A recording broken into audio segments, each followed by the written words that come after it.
Pensez-vous pouvoir identifier une femme narcissique? Détrompez-vous, mon ami.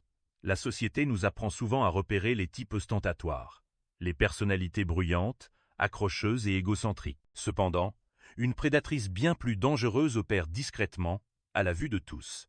Elle paraît attirante, vulnérable et apparemment empathique. Pourtant, sous cette façade, tout en se présentant comme la victime, elle mine méthodiquement la stabilité psychologique des hommes. Révélons la vraie nature des femmes narcissiques. Le principal outil du narcissique dissimulé est une vulnérabilité artificielle. Dès le début de la relation, il révèle des informations profondément personnelles. Blessures d'enfance, trahison passée, peurs secrètes et insécurité. Cela crée un faux sentiment d'intimité qui contourne vos défenses mentales naturelles. La plupart des hommes voient cette exposition émotionnelle rapide comme la preuve d'un lien spécial. Elle ne s'était jamais confiée à personne de cette façon. Je dois être différent des autres.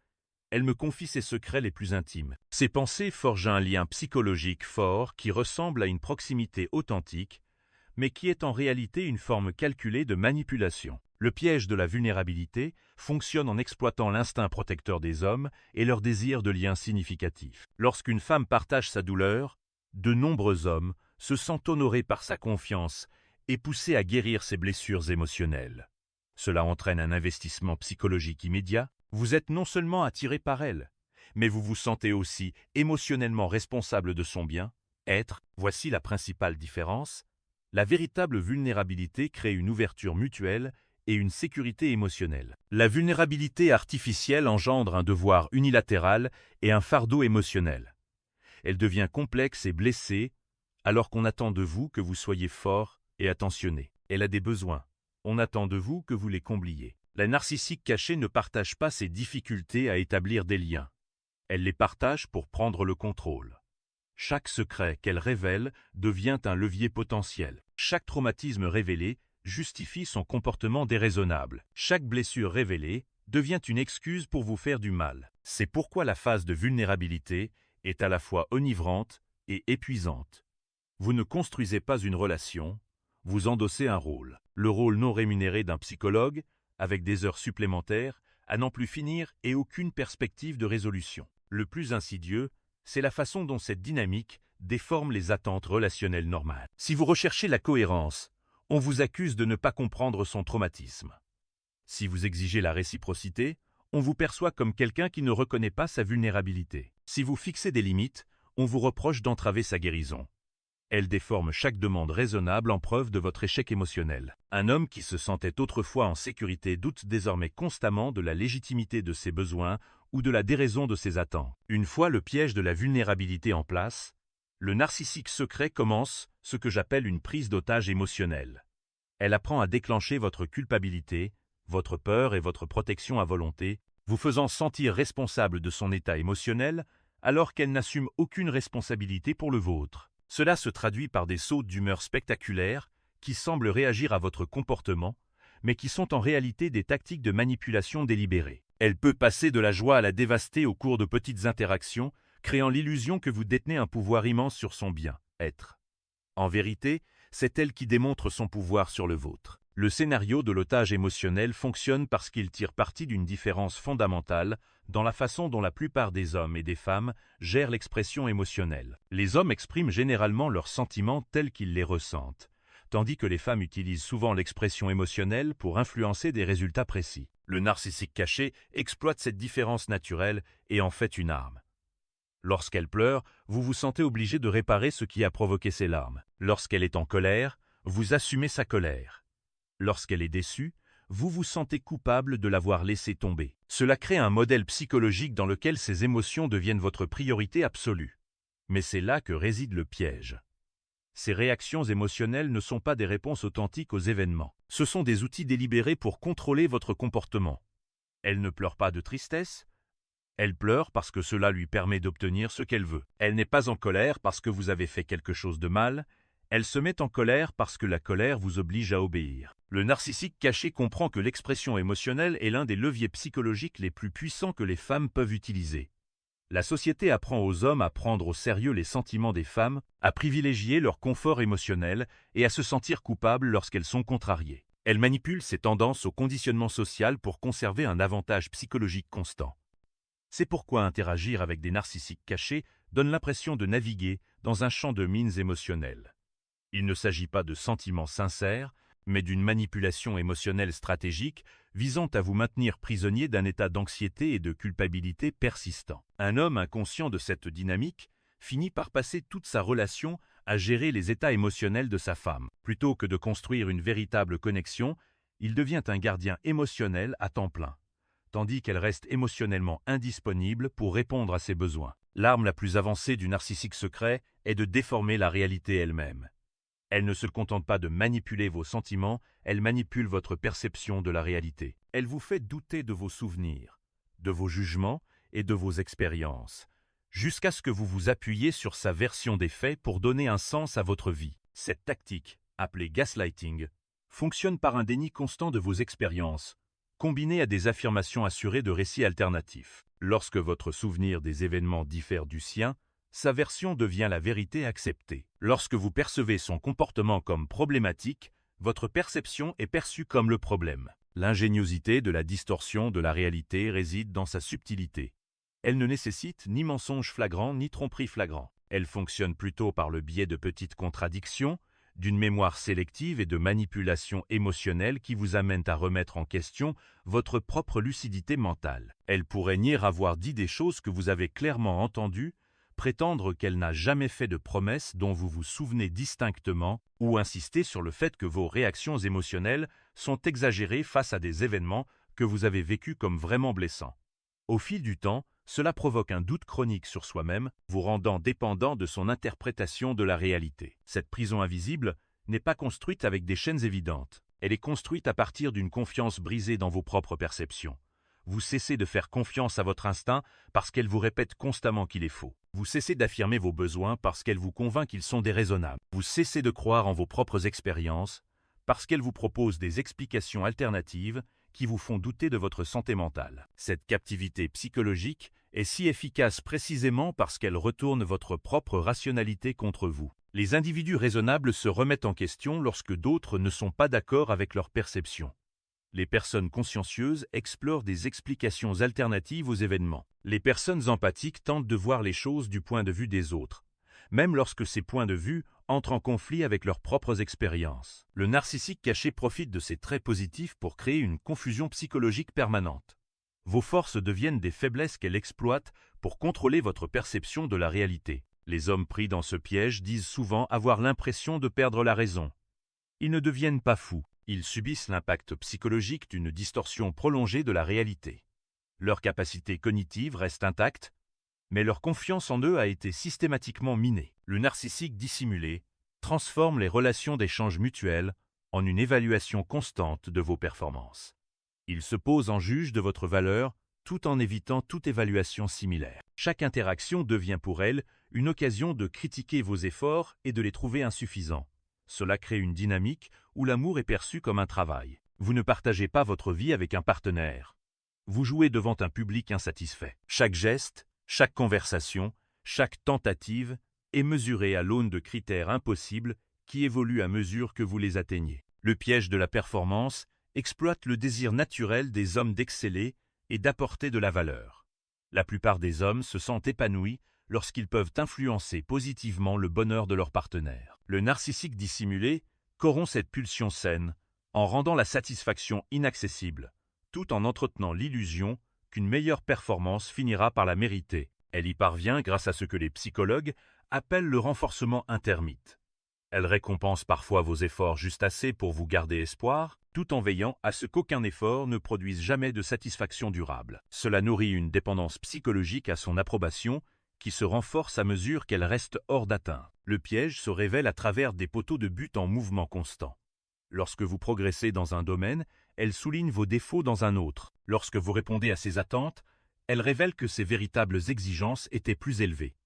Lorsque vous faites des sacrifices pour réaliser ce qu'elle a déclaré vouloir, elle change ses désirs. Il ne s'agit pas d'une tromperie consciente, mais d'une programmation psychologique inconsciente visant à maintenir le contrôle. Elle n'a pas l'intention d'être insatisfaisante. Son psychisme l'exige, car la satisfaction mettrait fin à son influence sur vous.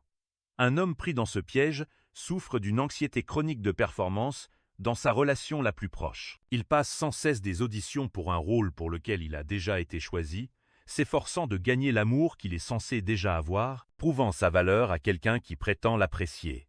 Cet épuisement psychologique explique pourquoi les hommes en couple avec des narcissiques cachés paraissent souvent épuisés, anxieux et vaincus. Ils ne sont pas confrontés à des difficultés relationnelles ordinaires. Ils endurent une guerre psychologique déguisée en amour. Le narcissique caché gère une économie émotionnelle où ses sentiments ont une valeur infinie, tandis que les vôtres sont sans valeur. Il exige une adaptation émotionnelle totale, mais n'offre aucun soutien émotionnel. Votre rôle est de gérer ses sentiments, tandis qu'elle refuse d'assumer la responsabilité de gérer les vôtres. Cela crée une relation qui ressemble plus à une servitude émotionnelle qu'à un partenariat. Vous fournissez un travail émotionnel illimité, tandis qu'elle offre des avantages émotionnels conditionnels. Vous absorbez ses émotions négatives alors qu'elles restent émotionnellement indisponibles pour les vôtres. Vous sacrifiez vos besoins émotionnels alors qu'elle exige une attention constante aux siens. La dynamique du chantage émotionnel fonctionne selon un message constant. Son bien, être émotionnel prime toujours sur le vôtre. Lorsqu'elle est contrariée, tout s'arrête jusqu'à ce qu'elle se sente mieux. Lorsque vous êtes contrarié, on attend de vous que vous vous remettiez rapidement pour pouvoir vous concentrer sur ses besoins. Vos sentiments sont égoïstes. Les siens sont légitimes. Vos besoins sont facultatifs. Les siens sont impératifs. Cette configuration psychologique est maintenue par la culpabilité, la honte et la peur. Si vous donnez la priorité à vos besoins émotionnels, vous êtes égoïste. Si vous attendez un échange émotionnel, vous êtes exigeant.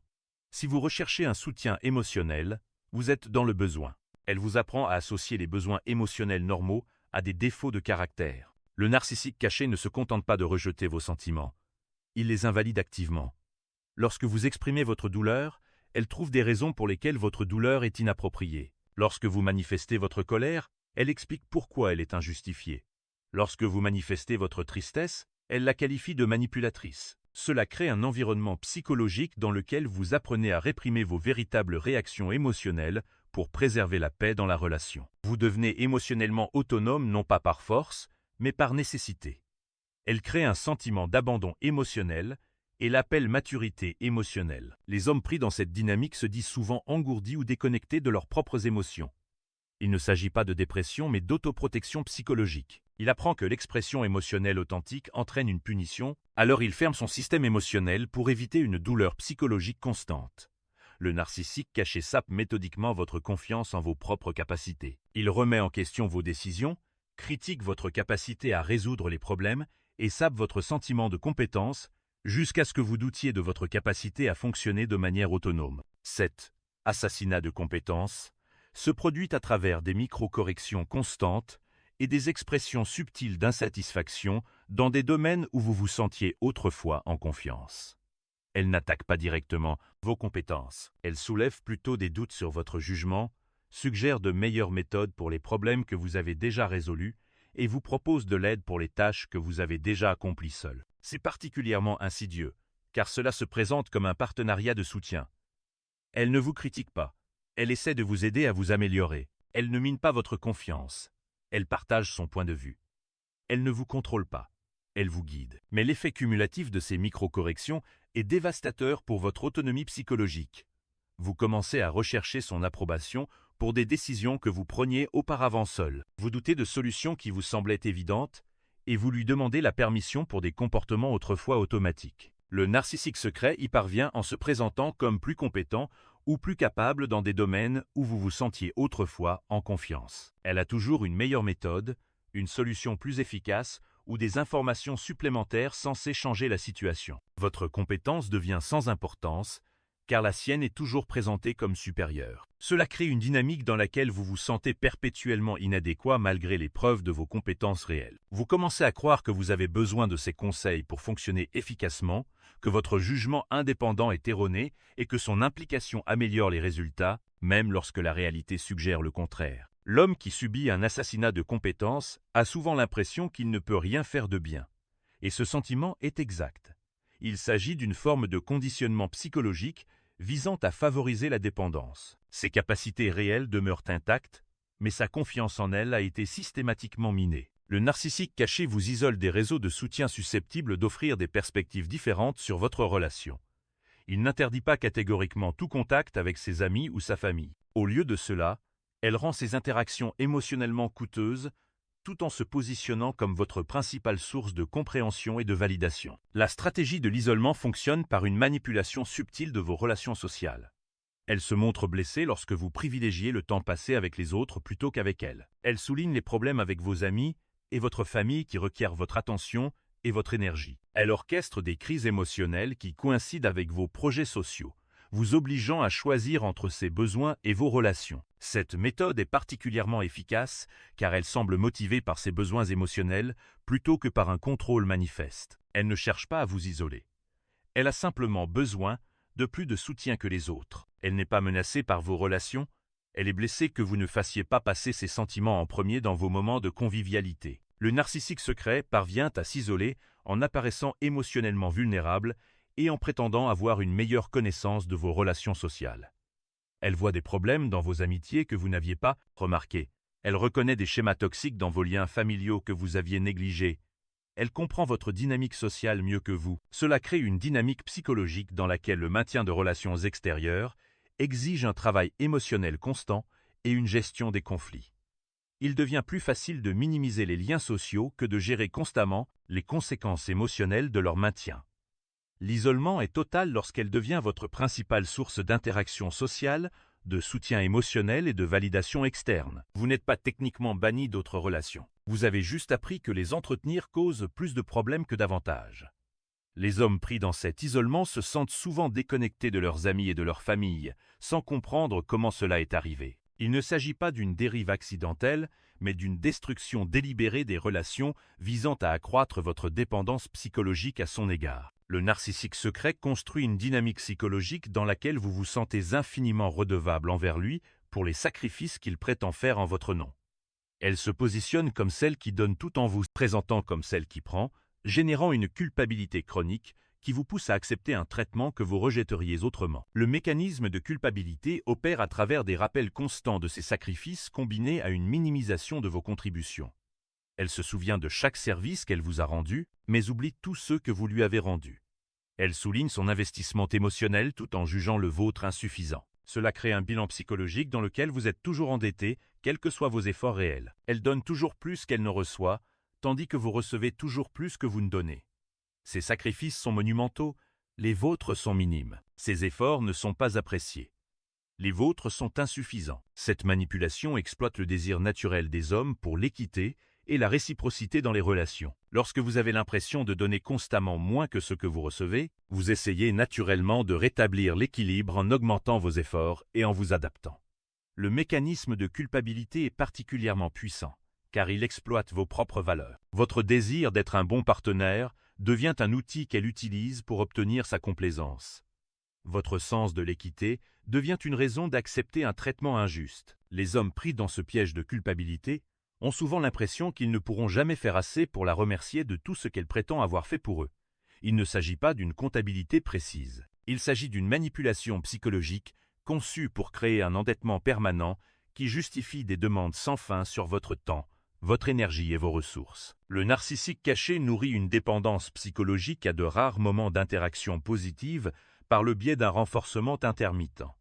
Elle offre juste ce qu'il faut de connexion authentique et d'affection pour entretenir l'espoir, tout en veillant à ce que ces moments soient imprévisibles et rares. Cette dépendance à l'espoir fonctionne selon les mêmes mécanismes psychologiques que ceux qui alimentent la dépendance au jeu. Les programmes de renforcement à ratio variable produisent des dépendances plus fortes que les récompenses cohérentes. Le jackpot occasionnel d'une véritable intimité devient plus convaincant qu'une disponibilité émotionnelle constante. Cela crée une dynamique où l'on devient accro à la version d'elle qui apparaît dans les moments positifs. Vous recherchez l'euphorie d'une véritable connexion tout en endurant de longues périodes de distance émotionnelle, de critique et de manipulation. Le narcissique caché ne planifie pas consciemment ce renforcement intermittent. Sa psychologie génère naturellement ces schémas. Sa capacité à établir des liens réels est limitée par ses traits narcissiques, de sorte que les interactions positives restent rares et imprévisibles, ce qui accroît leur impact. La dépendance à l'espoir est entretenue par le lien traumatique, l'attachement psychologique formé entre l'agresseur et la victime au cours des cycles d'abus et de soulagement. Les émotions négatives intenses que sa manipulation provoque font que les moments positifs occasionnels semblent plus significatifs qu'ils ne le sont réellement. Cela explique pourquoi les hommes en couple avec des narcissiques cachés déclarent souvent se sentir plus attachés à leur partenaire que leur partenaire ne l'est à eux. Ils ne ressentent pas d'attachement typique, mais une dépendance au reinforcement intermittent. Les hommes qui souffrent d'une dépendance à l'espoir disent souvent qu'ils se sentent incapables de partir en raison des sensations intenses ressenties lors des interactions positives.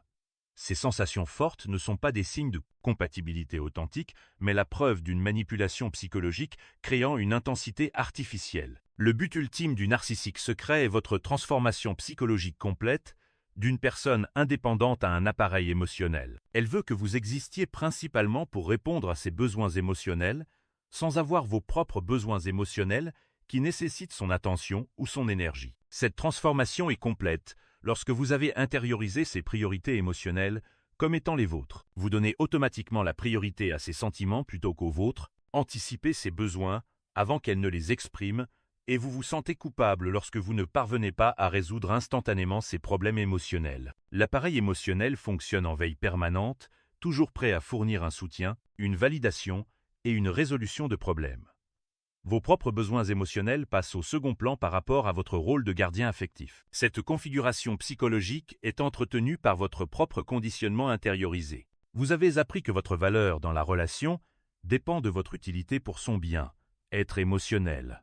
L'amour devient conditionnel à vos performances plutôt que fondé sur l'appréciation et le respect mutuel. Le narcissique caché ne souhaite pas consciemment cette transformation.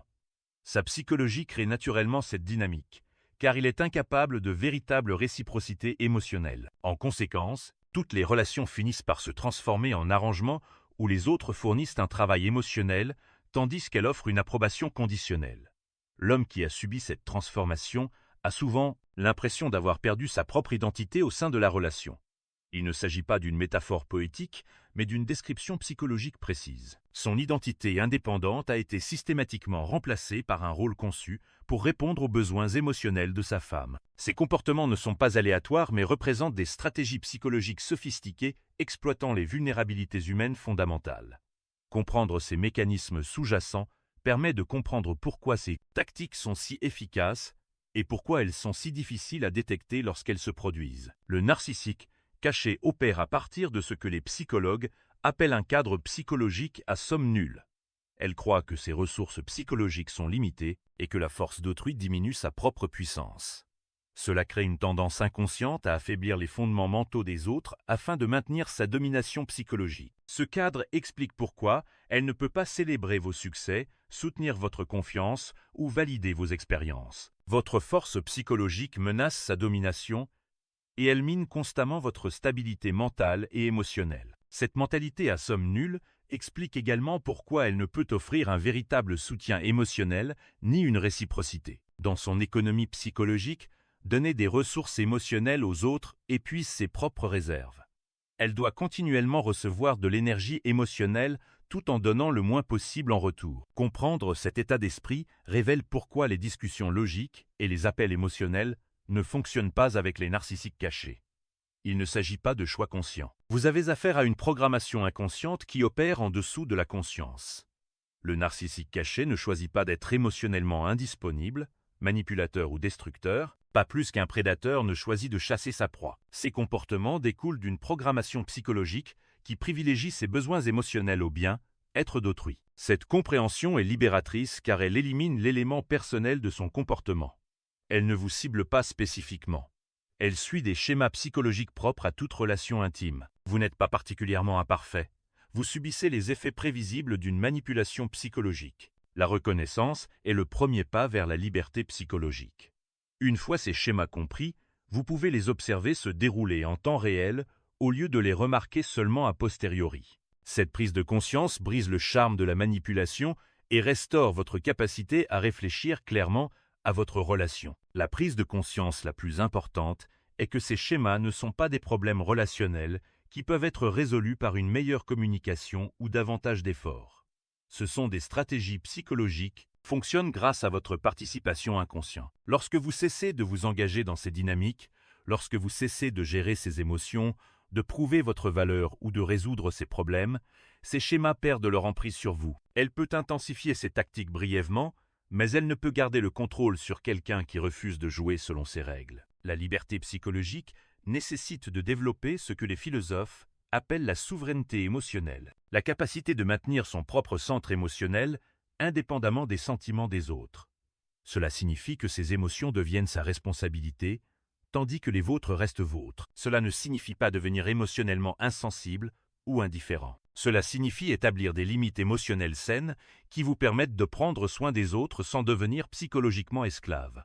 Vous pouvez comprendre ces difficultés sans assumer la responsabilité de les résoudre. Le chemin vers la liberté passe aussi par la restauration de la confiance en vos propres perceptions et jugements. Vous devez apprendre à faire confiance à vos expériences, même lorsqu'elles proposent des interprétations alternatives. Vos sentiments sont valables, quelle que soit la façon dont elles les interprètent.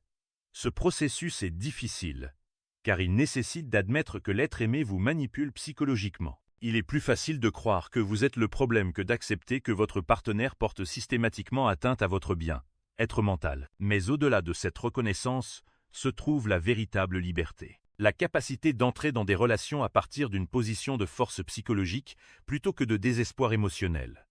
Lorsque vous n'avez plus besoin de la validation des autres, vous pouvez apprécier ce qu'ils offrent vraiment, sans ressentir du ressentiment envers ce qu'ils ne peuvent pas fournir. Comprendre le narcissisme caché ne signifie pas devenir cynique ou paranoïaque à propos des relations. Il s'agit de développer une conscience psychologique permettant de distinguer une connexion authentique d'une intimité artificielle. Il s'agit de se protéger de ceux qui utilisent l'amour comme un moyen de contrôle. Le narcissique caché représente un extrême sur le spectre du fonctionnement psychologique humain. La plupart des gens sont capables d'une véritable réciprocité, d'un développement émotionnel et d'une intimité authentique. Mais un petit pourcentage d'entre eux, qui ne le sont pas, peuvent causer de graves dommages psychologiques à ceux qui ignorent leur tactique. Cette connaissance est essentielle car elle vous évite de perdre des années à essayer de résoudre des énigmes psychologiques qui n'ont pas de solution. Cela vous évite de sacrifier votre santé mentale au profit de relations qui ne seront jamais pleinement épanouissantes. Plus important encore, comprendre ces schémas vous aide à reconnaître et à valoriser une véritable santé émotionnelle lorsqu'elle se présente. Lorsque vous savez à quoi ressemble la manipulation, vous pouvez mieux apprécier les partenaires qui soutiennent votre croissance au lieu de la saper. Le choix vous appartient. Vous pouvez continuer à accepter les conditions imposées par les autres, par peur de la solitude. Ou vous pouvez développer une telle force psychologique que les autres doivent offrir un véritable partenariat pour mériter votre présence. Un chemin mène à l'emprisonnement psychologique déguisé en amour. L'autre mène à la liberté authentique qui rend possible la véritable intimité. La différence n'est pas la chance ou les circonstances, mais la connaissance et le courage. Choisissez judicieusement. Votre souveraineté émotionnelle en dépend. Si vous observez ces schémas dans votre propre relation, si cette idée révèle des vérités inconfortables sur une personne qui vous est chère, je vous encourage à vous engager dans ce contenu et à soutenir la conversation. Votre implication permet à ces discussions de se poursuivre, aidant ainsi davantage d'hommes à comprendre la dynamique psychologique qui façonne leurs relations. Comprendre le narcissisme caché n'est pas seulement une question académique. C'est une information de survie dont chaque homme a besoin pour se protéger des prédateurs psychologiques qui masquent la manipulation sous l'amour.